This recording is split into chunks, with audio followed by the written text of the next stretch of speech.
আল্লাহর ব্যাপারে নিরাশ হবেন না, তার দয়ার প্রতি আশা হারাবেন না। যখন কোনো বান্দার জন্য দুনিয়া সংকীর্ণ হয়ে আসে, বিশেষ করে যখন আপনাকে মানুষ পরিত্যাগ করে, এবং বিশেষ করে এমন কেউ যার উপর আপনি আস্থা রাখতেন কিন্তু সে আপনাকে নিরাশ করেছে, আপনি আল্লাহর পরে তার উপরে আশা রাখতেন অথচ সে আপনাকে লাঞ্ছিত করেছে, সেই সময় জেনে রাখবেন যে আল্লাহ চাচ্ছেন আপনি তার শরণাপন্ন হন। এই পৃথিবীর সবচেয়ে সুখী মানুষ হচ্ছে সে যে আল্লাহর দিকে তার মুখ ফেরায়। এই পৃথিবীর সবচেয়ে সুখী মানুষ সে যে আল্লাহর কাছে তার হৃদয় সমর্পণ করে।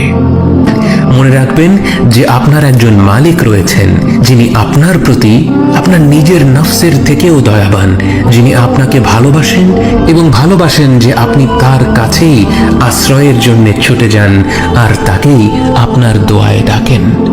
জেনে রাখবেন যে একমাত্র আল্লাহর প্রতি দৃঢ় বিশ্বাসী আপনার জীবনের সংকীর্ণতা দূর করে প্রাচুর্য এনে দিতে পারে, অন্ধকার দূর করে আবার আলোকিত করে দিতে পারে।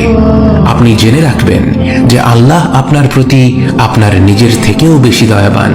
একমাত্র এই বিশ্বাসটাই আপনার সকল দুশ্চিন্তা ও বিষণ্ণতা মুছে দেবে।